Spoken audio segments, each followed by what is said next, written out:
All right, I'm jumping in. I'm going to be honest, I'm experiencing an enormous amount of resistance to doing this. So, the actual writing down on the page is for some reason like the last thing I want to do. I'm also pretty tired, but I want to be productive because I submitted for this thing. So, I want to get it done. At least a first draft, you know. And I feel like what I put down is still going to be good because it's very well researched. I'm reading through the book for however many times to get this fresh. But yeah, I feel like this part of the process I like is the one I least want to do. Like I'll have some time later probably to read through more chapters and highlight them. And even that's not my favorite because it kind of feels a little bit like schoolwork, but for some reason sitting down and actually typing it down is I just didn't want to even sit at my computer. So in my ideal world, giving myself extra caffeine for some dopamine. In my ideal world, I would understand my whole writing process and all of the steps that it takes to get to a finished product. Because at the end of the day, when I think of what I'm proud of from years ago, it's the actual thing I can hold in my hand, not the process to get there, as much as I'm proud of that too, in theory. Um, or in a concept or whatever I'm trying to say. But ideally, I would know my whole process and I would know, okay, steps 4 and 7 are where I hit the most resistance and I don't want to do it. So I need to set aside a whole day and I need to get myself snacks or whatever just so I can motivate through the slow periods. Because I was thinking today about like when I wrote a different adaptation for a different novel, it was basically my last read through where I was like, I can't do it, I can't do it, I can't do it. And that was like right before the end. It was just one more read through, any last little tweaks, and then I'd be done. And for some reason, I felt so much resistance. Resistance being kind of the key of this book, in case I haven't talked about it a million times already. War of Art, Stephen Pressfield. He's got a lot of good books.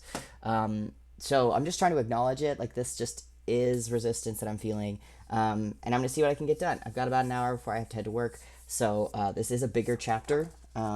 We'll see what we can do. I'm just going to try to copy it in faithfully, you know? I think it'll be so much more fun later to be like, all right, let's read pages 5 to 15 and let's make it better. I can flip back through the book. I can change my wording. I can go back through notes, which I'll hopefully leave, like things like, oh, I have to introduce the cousin. But right now, man, I do not want to do this. So if you want to skip this video, you're welcome to. But I'm going to see how much I can get done. So, looks like for some reason I almost take like my brain associated that with like an alcoholic taste, and it's definitely not alcoholic. But like I was like, huh. Okay, I don't drink these very often. Um, okay. So we Isaiah is here. We do have the scene. So this is what I was wondering about too. Is like the whole sitting next to Saber. I was like, shouldn't this happen before they find Isaiah? Um, but basically we have that he's gonna help all these different. Isaiah's gonna help them a lot. But now let's just get right to what it describes next of him sitting next to Yancey. Sits next to Yancey as they ride along. Um,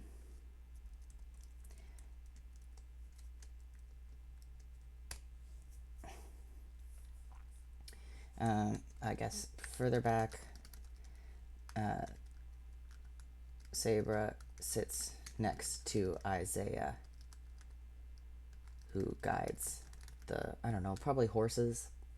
What do we think? Do we know? I don't know. Who holds the reins? We'll just do that.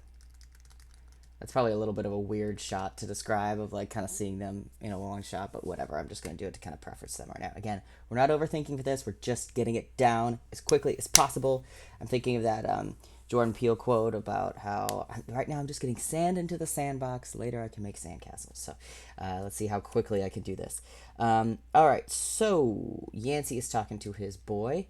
He is saying Oklahoma. That's Choctaw. Okla.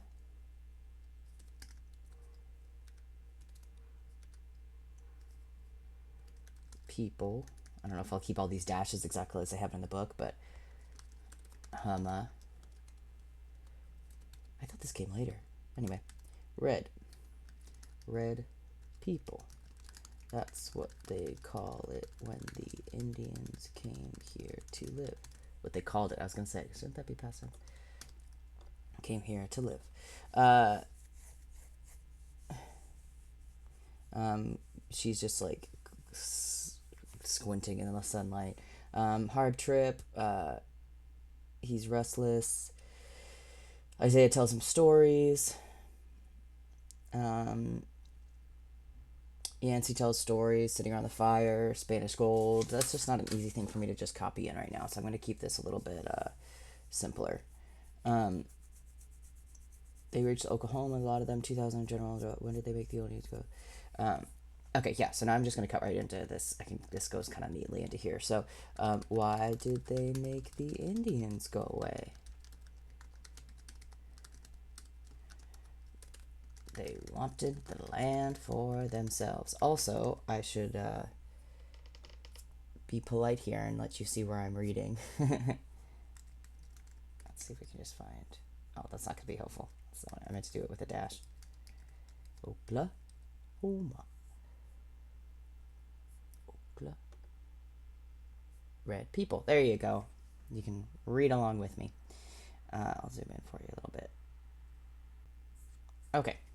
So, let's see here. They wanted the land for themselves. We'll just keep on going here. Hopefully you can see it okay with it. I'll zoom in even more. There you go. Okay. They wanted the land for themselves. Why? Oops. Just an action line. Why? It had marble and gold and silver and iron and lead and great forests. Sim looks up at him with wide eyes. Just a break so that Yancey's not saying too much in a row. So they took all this away from them and drove them out. They promised them things and then broke their promise. Okay, so now, so they took all this away. So now, I guess what I can kind of do is, I think there's a thing you can do that's kind of like this, because it's going to be kind of it's going to be like a jump cut to then later on. Sabra holds the reins while Sim sits next to her, pretending to shoot at, I don't know, I think they say like bears and all sorts of things. I guess I kind of want to say like a deer or something. That somehow seems less sad to me. Maybe that was the last chapter. And did I not take it out? What did I do with it?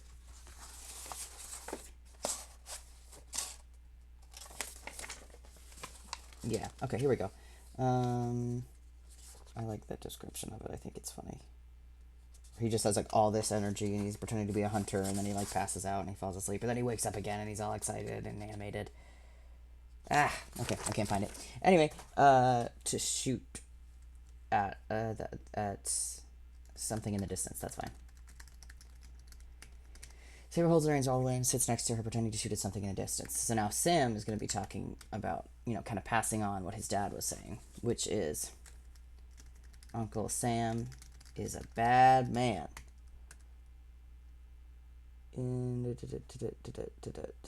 He took all...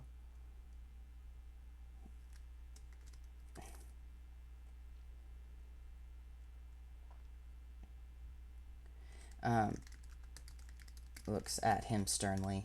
I just want to break it up because he has a lot that he's going to say here. It's a little bit repetitive for what we just saw, but that's kind of the point, is that he's just kind of regurgitating what his dad says. So, okay. So, he took all the farms and the gold and the silver and the buffaloes away from the Indians and made them go away, and they didn't want to go, and so they went and they died. Good for you, Sim. Tell it like it is. And then, so now Sabra is gonna say, Indians are bad people. They take little boys from their mamas and never bring them back. Sim looks at her angrily. Sabra. They burned down people's houses and hurt them. They're dirty and lazy and they steal. So this is what I'm talking about when I'm like, I'm not gonna woke wash what she's saying here. It sucks. She is bigoted. She's hateful of Native Americans, and I think it'd be unfair for me to do whatever. Well, I guess not every movie completely wipes it out, but to be like, no, she's our protagonist. She has to be perfect. She can't have any problematic ideas. That's such a euphemism, but I'm not going to cut it. I'm going to keep it in here. And if I decide to change my mind on that later, then so be it. But for right now, I'm going to be as accurate as possible, and I'm certainly not going to cut things that make her look unflattering, that I think are accurate to the time, and certainly accurate to the book. Okay, so now Sim's going to yell back at her and be like, "They're not. You're a liar. I hate you. I won't ride with you." Okay. They're not. You're a liar. I hate. They're not. You're a liar. That's another sentence. So now I kind of want her to be talking to, I think, her husband about that. Oh yeah, here we go. There's another. Okay, so basically this Isaiah, he's doing all the work here. So yeah, preps dinner over the fire.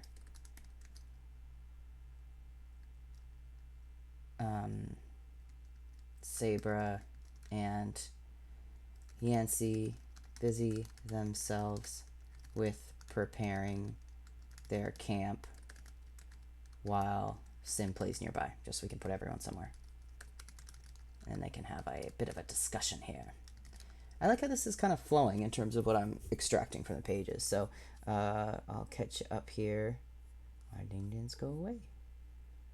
I hate you. I won't ride with you. There you go. You can be caught up with me. Okay. Why can't you talk to him about something besides those dirty, thieving Indians? Yikes.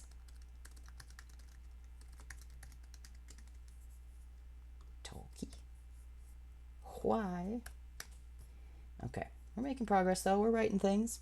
I feel like in retrospect, I'll be like, wow, I wrote 4 pages or whatever. But for some reason, this process I find a lot of resistance to. But it's important. And I'm glad it's going as quickly as it is because I've prepared as much as I have. So anyway, we'll see what we can do here. I would love to get done with this chapter, but it's a big one. Okay. Okay. Thieving Indians.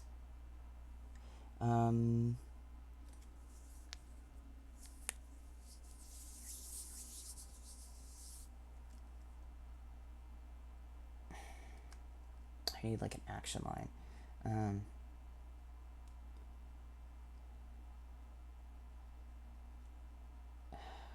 She has to be doing something, but I know Isaiah's doing a lot of the work too.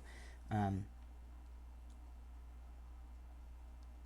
can't think of anything right now, but I'm going to want to break it up. I guess right now I'll just leave it as a big hunk because that's going to catch my eyes later and I'm going to know I have to fix it. So there's enough to teach him about the history of this country, I should think.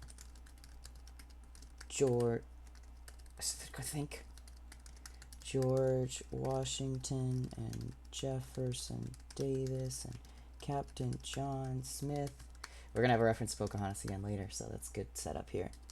And then Yancey's being a little bit tongue-in-cheek here. So, the one who married Pocahontas, you mean? There's a euphemism. I declare, Yancey. Sometimes I wonder if...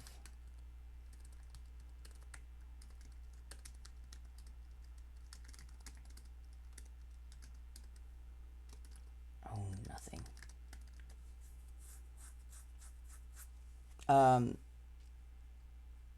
Okay, so... yeah, so basically... This is... I'm going to cut this. See, Yancey sits next to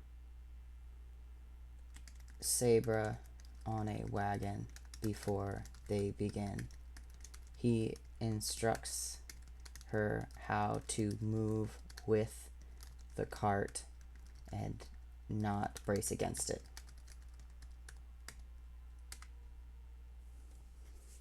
She actually began to enjoy it, which I really like that part.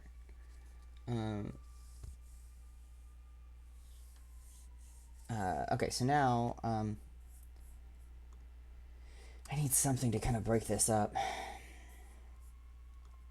Okay, so let's just do morning. I can kind of break it up that way for now. It's a lot of the plains. Sabra now jostles along with her cart with a relaxed body, relaxed posture. She smiles in the sun. She squints but smiles in the sun, in the sunny weather. Yeah, why not? I have a bit here where he's singing around the campfire. There's a part where they see a Native American up on the hill. I just don't know if I need to include that.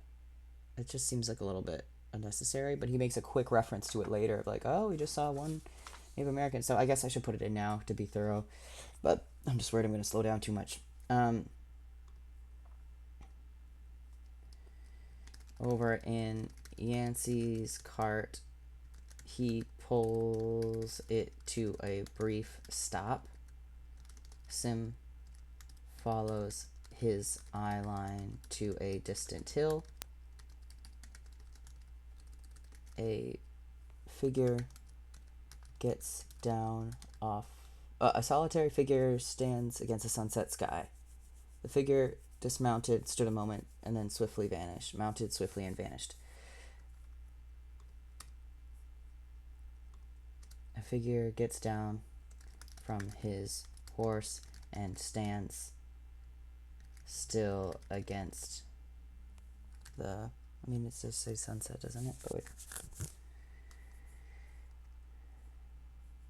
Stands still against the horizon. I'll just do that.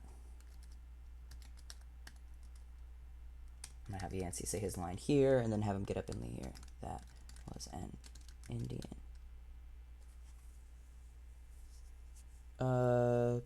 I guess this is when they're not traveling. So she says, how can you tell? But I don't really care. I'm going to have Sim say it.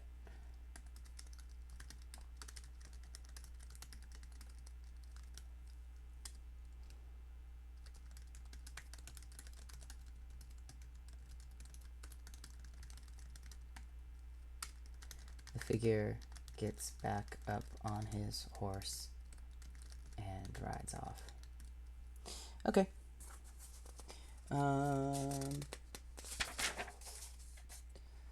Then we have them plodding around in the rain. Okay, maybe I could... Okay, I'll put his little song here.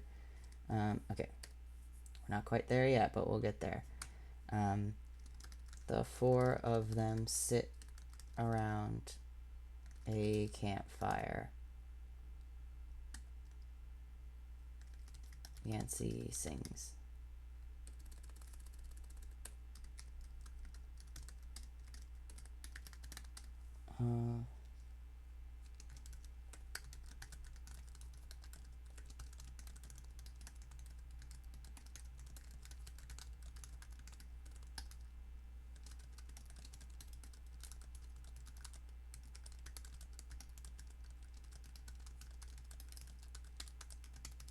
Because I need to have, I know I've talked about this before, but I need to have enough little moments where we are endeared by Yancey, where we think he's like attractive as a personality.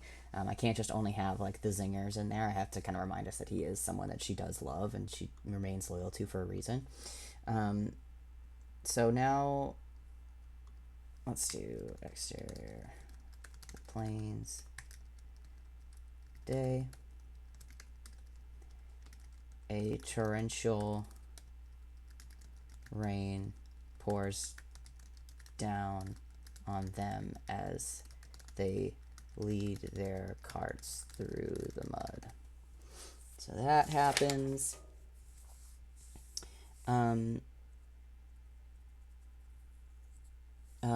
Then we're gonna get into some getting missing. So we're making progress here. Okay. I wonder and I can copy in more of the song later if I want to. Why don't I do that? I can say that it's page 62. Ah! Let's put it on here.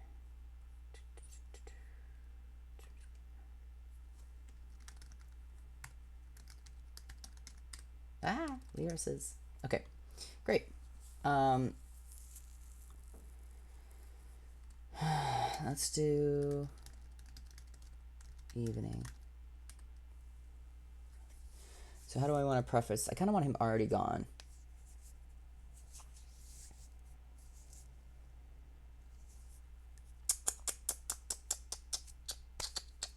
How does she describe it?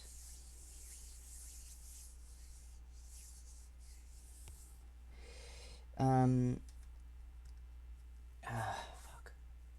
Sorry. Okay. How does she introduce that he saddled a horse when it was off? I kind of have to do like time passing, which is why I meant to look up like how I can do kind of like a montage-y type scene writing, but for now I'm just gonna plod through it best I can. Okay, so I mean,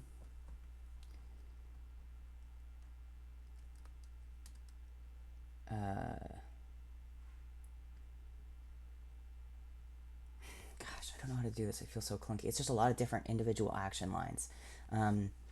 So I guess I'll have to look up like montage essentially, but I really don't want to lose momentum here. Okay, so Sabra bathes a restless Sim. Sabra takes a bath herself, enjoying the warm water.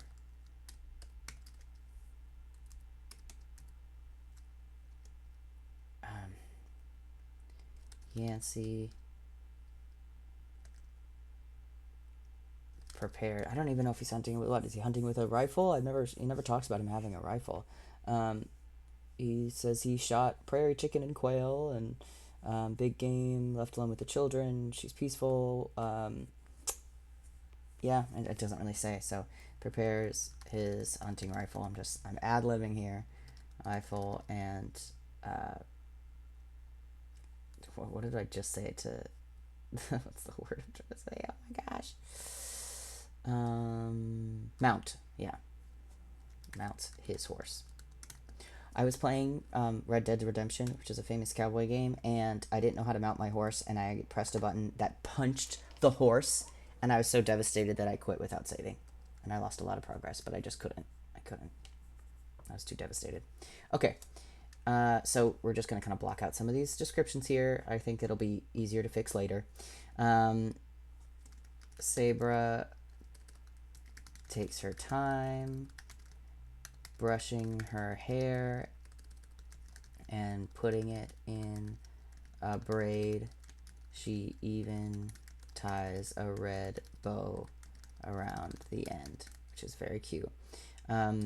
So now we have Isaiah walks up with a bundle of sticks for the fire. And then Saber's gonna be like, where the fuck is Sim? Sorry, I'm swearing again. Hopefully I don't get canceled for that. Okay, so let's see here. Where's Sim? And then Isaiah. Have I really not had him talk yet? Oh, I feel bad. I left him playing by himself right here. When I go fetch the wood. And I'll decide if I keep any of this as it is. I'm writing it literally for now as it's written, but I might not have kind of the dialect type stuff in here. I don't know what's appropriate or not appropriate when translating this type of thing. So right now, again, I'm putting it exactly as she has it, and then later I might heavily change that. I'm still looking for a good person to ask for help on this part of it, but for right now, I'm going to put it, like I said, literally.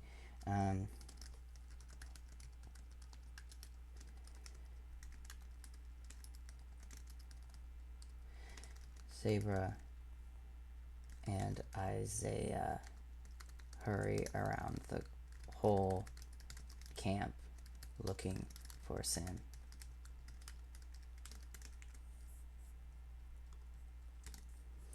Okay, so now I'll just go to hideout. Sabra stumbles down a hill and comes across a small hideout.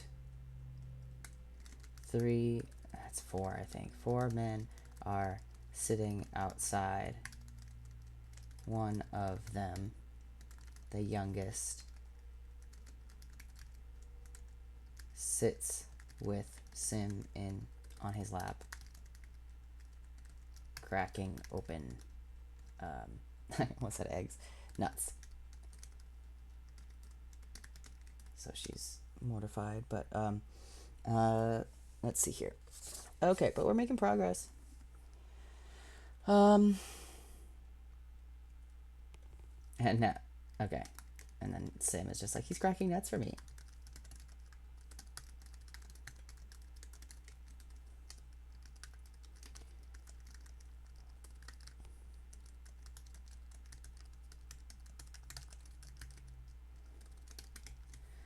So I'll get you caught up here. How could you tell?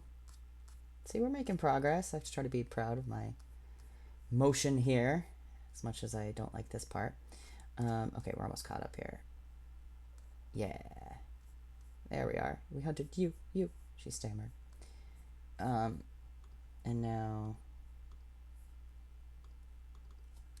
then a young man.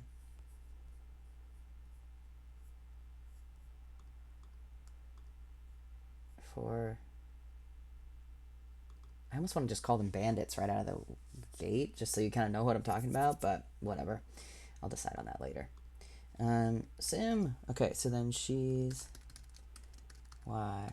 I'm real sorry you was distressed, ma'am. We was going to bring the boy back safe enough.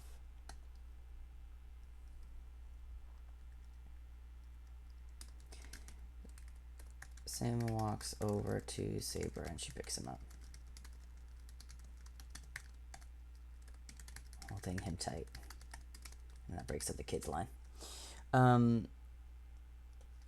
He wandered down looking for his pa. Okay. So now she's gonna say, well, I was worried my husband went off on the track of a deer. That's a little clunky. Well, capital E. Well, I was worried my husband went off to track a deer hours ago and hasn't.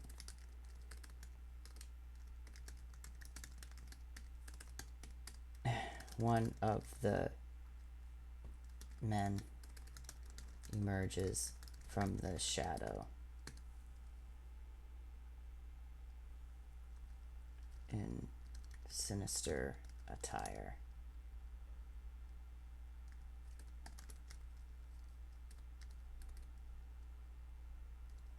The bandit speaks in a low grumble.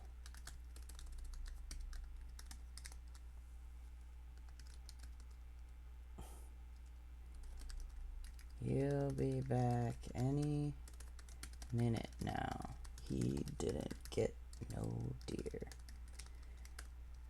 The kid looks at him with reproach and he backs up again. Alright, we're making progress. This is a little more dialogue heavy, so it's easier to kind of keep moving. But how do you know? Won't you sit and rest yourself, ma'am? Sabra looks around anxiously.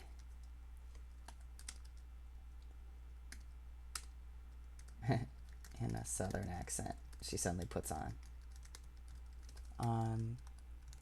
Very. I didn't even the apostrophes that are, which I like. Very, but that's gonna read weird.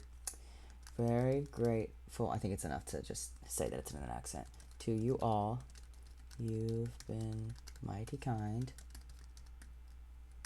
If you would drop around our camp. I'm just cutting a couple of words down here.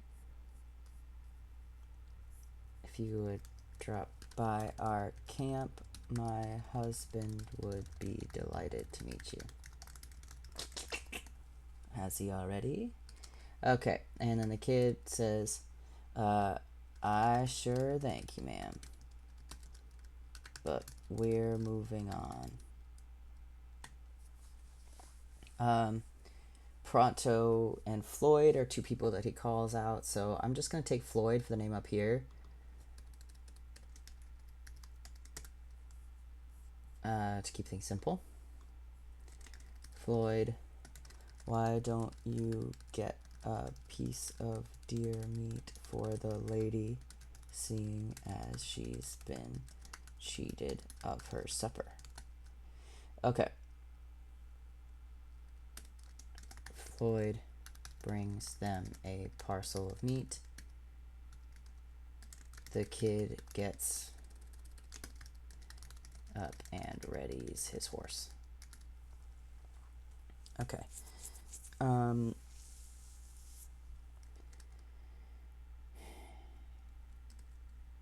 He gets on his horse, pulls Cimarron, or Sim, into his lap, then provides his hand to help Sabra get up behind him.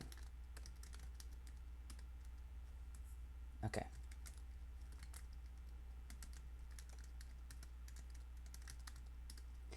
While the three of them ride along, Sabra takes in details of the kid's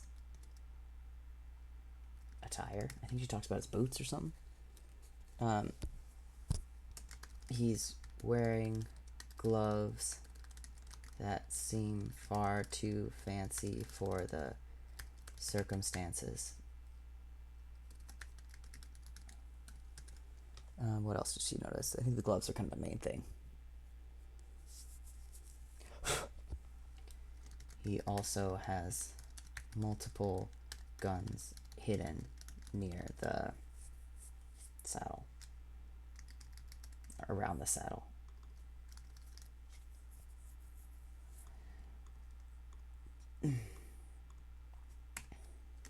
Arriving at camp, they see Isaiah brewing coffee.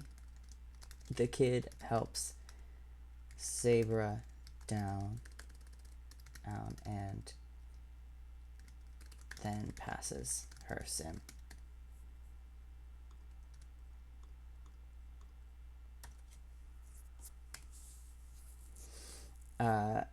Sim gets down to run over to Isaiah. Oh gosh, Aya, who can be heard reproaching him.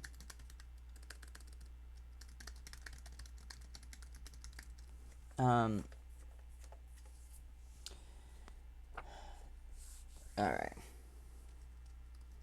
The kid turns and rides off without a word. Sabra joins the children and begins preparing the deer. So now we're just going to do our same kind of later thing. Yancey's going to ride up, pretend like he's got a big story to tell. I didn't copy it correctly. That's okay. No. Yancey rides up on his horse and gets down next to the fire. Next to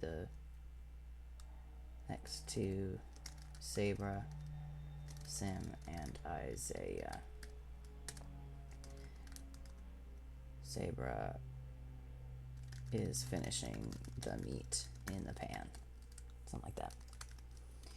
What a chase! He led me. Twice I thought I had him. Zebra looks at him disinterestedly. Disinterestedly? Can I do that? She's not here for the story. Wandered off and was found with a group of strangers. Oh, actually, I can take more exactly from what she says here.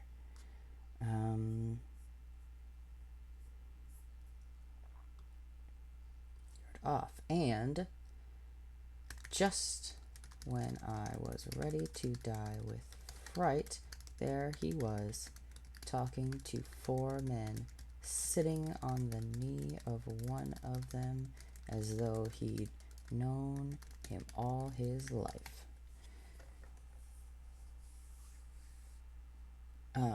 It's a little long, but that's okay.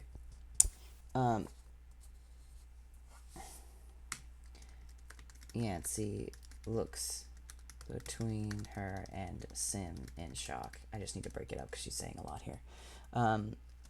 Anything might have happened to him and to me while you were off after your deer. Alright. Okay, basically 2 more full pages, 2.5 pages. Let's see if we can get it done in about 10 minutes here. So he's basically like, was he thin-faced? A youngster? What else? Oh, low voice, kind of sweet, and his teeth. Sorry, Yancy knows who she's talking about. And I don't know what he did with them, or I know he knows the kids somehow, but I don't really know what happened all while he was supposed to be hunting. It's very mysterious, and so I want to keep it in here. The movies just cut it out. Well, that's not entirely true. They usually have some kind of run-in with the kid, but it's usually the kid running into Yancy and be like, hey, old pal. So it's a very different vibe in some ways. This kind of unanswered bit, I think, is much more exciting. Long were they? The 2 at the side, like a wolf's. Yes. How did you do you know him? Okay. There we go. And then sort of. So it was lucky for us. It was someone who knows you, because you don't seem to care much about what happened to us. What might have happened. So it's interesting because she's certainly implying what could have happened. And in the new movie, new being the 60s, they have a scene that is very scary because it makes it seem like they're about to basically rape her when she's alone. And then Yancy shows up and he's like, hey, it's my friends. And she's like, so it's kind of like, I think the new movie extrapolates from the text in ways that I don't think are far off base, but also potentially unnecessary if you were to just kind of do it as it's written. So it's interesting because she's like implying here, like, what if they had assaulted me or anything, and Yancy's just not really picking up on it or not really seeming to care. And he says this line, which I really don't like of him. You wanted to go pioneering. Well,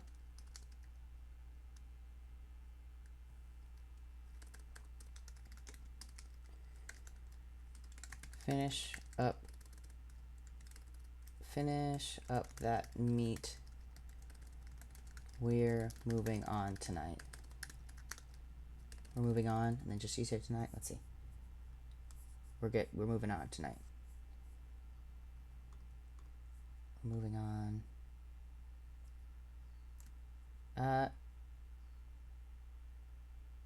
We're moving on. Okay, I found out where we were. Now, tonight, but it's late.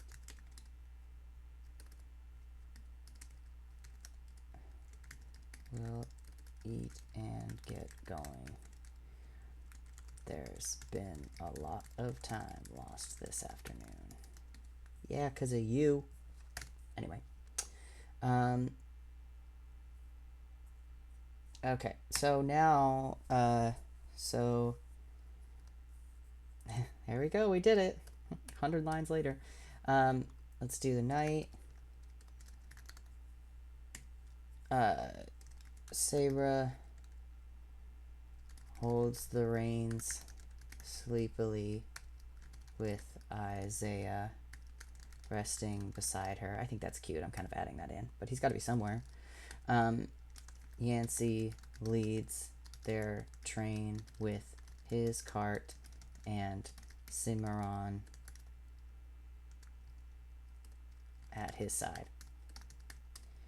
3 horsemen appear on the horizon and ride towards them. The leading, what do I want to call him, policeman? Plainsman? Mustaches, marshal, the leading marshal. Marshal stops next to Yancey. Okay, here we go. Let's see if we can knock this out. Okay. Howdy, howdy. Howdy.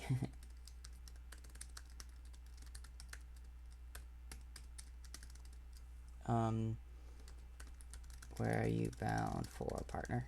That's all I'm just gonna take pretty literally, as you can imagine. Osage.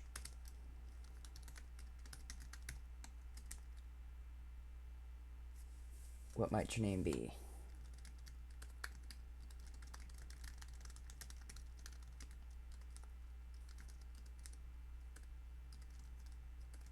Cravat. James Bond.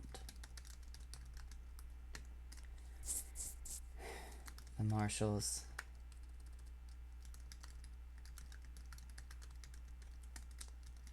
Everybody knows him.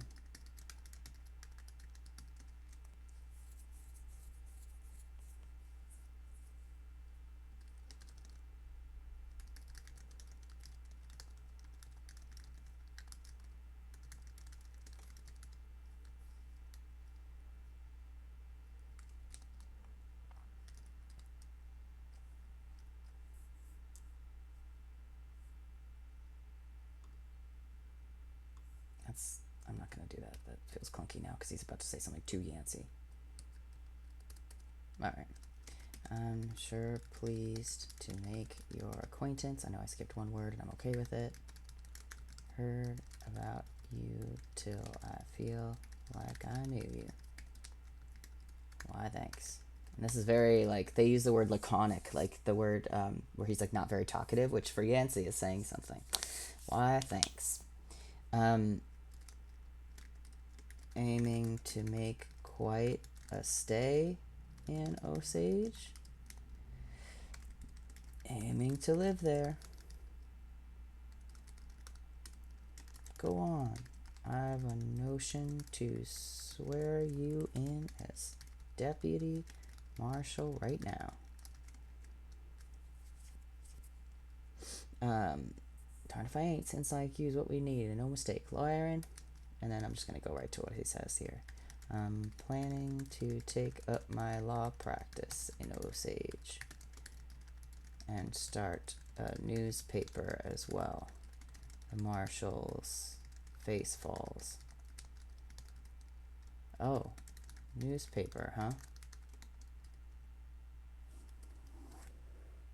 Well, we did have newspaper for a little while in Osage. About a week. That tells you it didn't last long. I don't really care about the daily, weekly part. So, what became of it?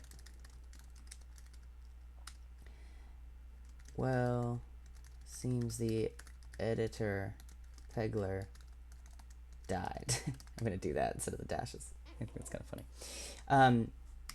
Yancey, Sabra grabs the reins and pulls up next to them.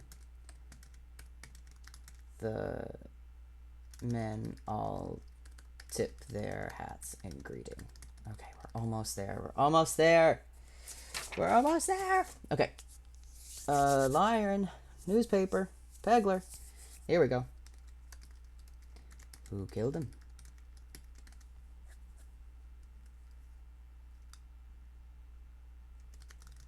There's a moment's tense pause. He was just found dead. Bullet wounds. I'm being a little more to the point here.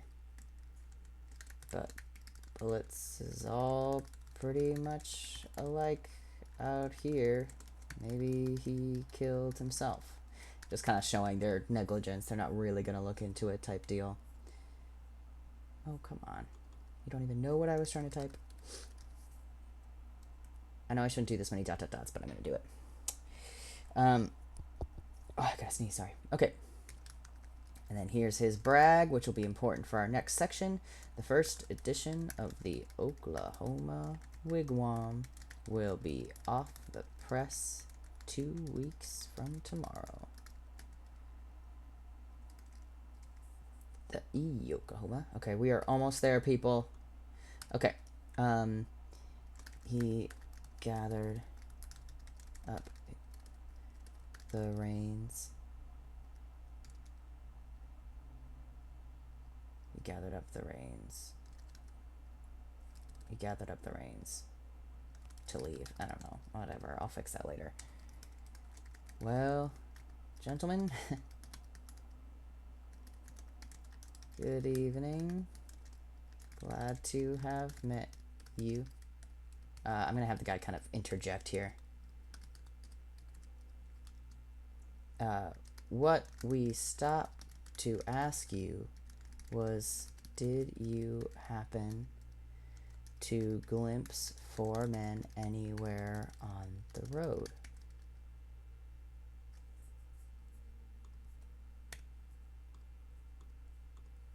I'm going to break it up because he says a lot. So Sabra looks to Yancey with a worried expression. The kid and his gang stole 4 horses, robbed a bank, shot the cashier, and lit out for the prairie.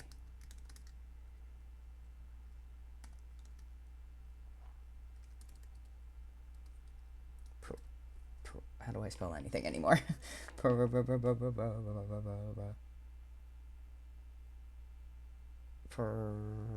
Sorry. Okay.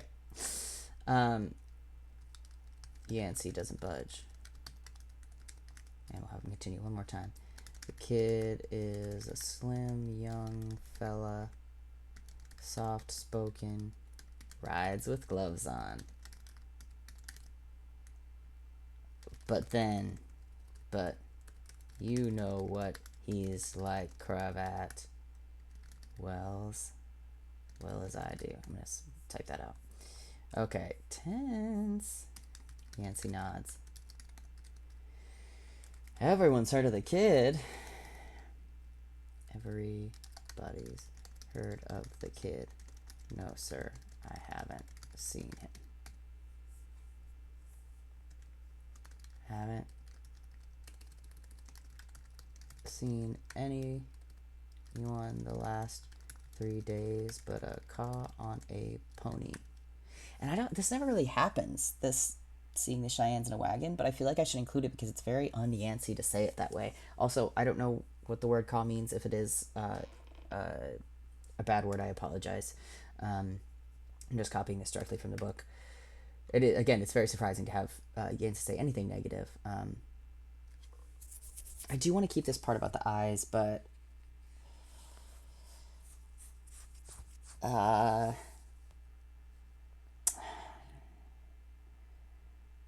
never saw a bad man who wasn't, you know. Marshall nods. Funny. I never saw a bad man who wasn't light complected with blue or gray eyes. Just kind of getting to the point here. Oh, say now.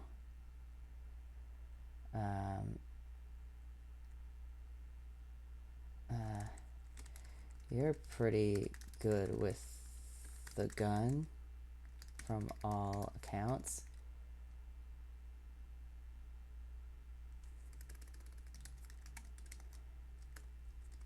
Yancey leans forward to him and opens his eyes, revealing their grayish blue color. Maybe I'll have to play him. Okay. And then Marshall. That's so. I reckon it goes for killers and for killers of killers. Well, good luck to you. So that's kind of an intense thing to say about Yancey. His wife doesn't know he's a killer. And then Yancey, good luck to you. And the three men ride off. World raised their hands as salute. The horses pivoted. Sim crowed with delight. They were off in a cloud of red dust. Ride off in a cloud of, keep that, I like it, of red dust. Okay.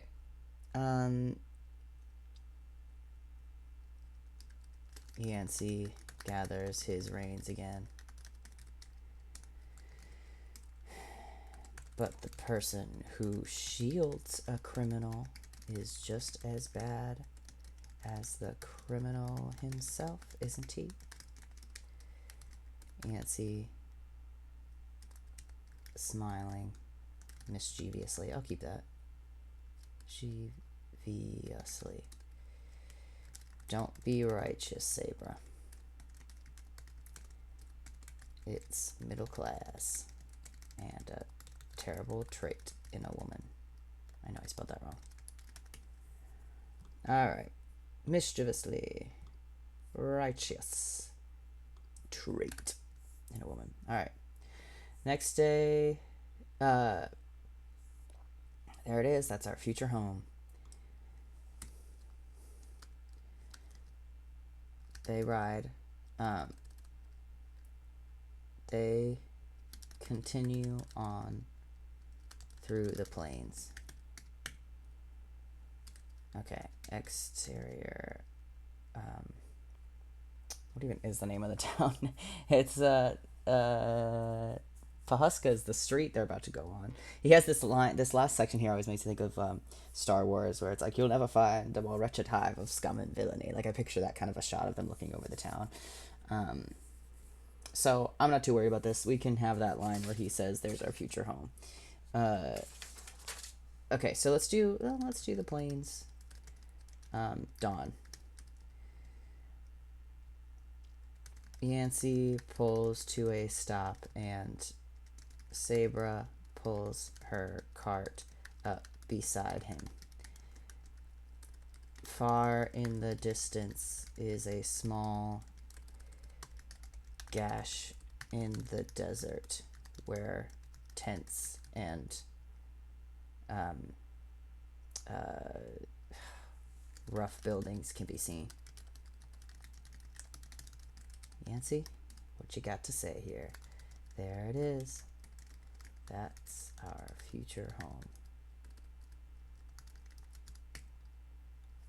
No order, touch of pink lane, whatever the trunk of the campus.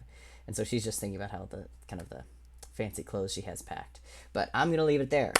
Okay, we did it. We did chapter 5. I have to go to work. Thank you so much for spending the time with me. And All right, so I can at least be proud of myself. Let's see how much we wrote together. So that's half a page at 15. I have to look up that word. I don't know what that word means.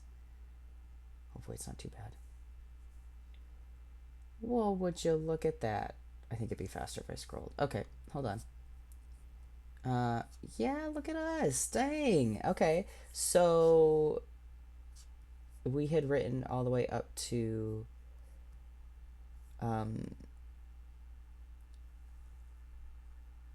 oh, Isaiah. We had, yep, there we go. Okay, so six. So 1, 2, 3, 4, 5, 6, 7, 8, 9, 9.5. Well done. That's a lot for a script. That's a lot. All right, I'll see you next time.